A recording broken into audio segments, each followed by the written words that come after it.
शेतकरी बंधूंनो, राज्यात गेल्या काही दिवसांपासून प्रचंड उकाडा आणि तापमानाचा कहर पाहायला मिळत होता.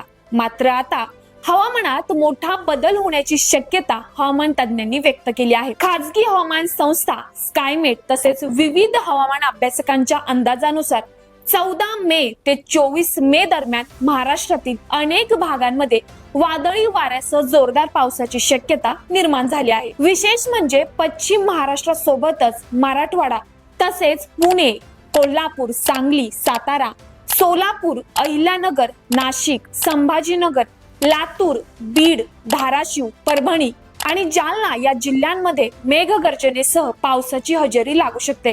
काही ठिकाणी विजांचा कडकडाट आणि जोरदार वारे देखील वाहण्याचा अंदाज व्यक्त करण्यात आला आहे.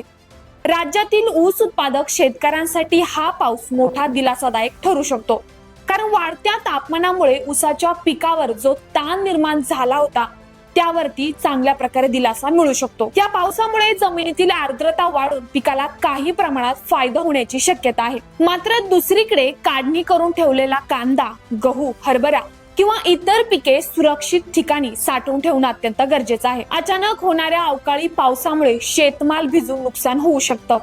हवामान विभाग आणि स्कायमेटच्या अंदाजानुसार बंगालच्या उपसागरात कमी दाबाचं क्षेत्र तयार होत असून त्यामुळे मान्सूनला गती मिळत आहे. यंदा अंदमानात मान्सून नेहमीपेक्षा लवकर पोहोचण्याची शक्यता वर्तवण्यात आली आहे आणि त्याचा परिणाम महाराष्ट्रावरही दिसू शकतो. साधारणतः केरळमध्ये मान्सून दाखल झाल्यानंतर महाराष्ट्रात 8 ते 10 दिवसांमध्ये पावसाचे आगमन होत असतं. परंतु यावेळी यंदा मान्सून वेळेआधीच महाराष्ट्रात दाखल होण्याची चर्चा सुरू झाली आहे. दरम्यान उष्णतेने त्रस्त झालेल्या नागरिकांसाठी देखील ही मोठी दिलासादायक बातमी ठरणार आहे.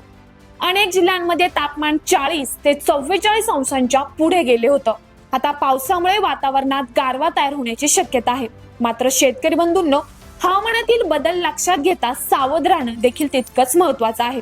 विजांचा कडकडाट सुरू असताना झाडाखाली उभं राहू नये, शेतातील विद्युत उपकरणांपासून दूर राहा आणि काढणी केलेलं उत्पादन सुरक्षित ठिकाणी ठेवणं गरजेचं आहे. आगामी काही दिवस राज्यासाठी अत्यंत महत्वाचे ठरणार आहे. हा पाऊस 24 तारखेपर्यंत राहणार असल्याचा अंदाज हवामान विभागानं वर्तवला आहे. तर शेतकरी बंधूंनो, सध्या तुमच्या भागात काय परिस्थिती आहे कमेंटद्वारे नक्कीच कळवा.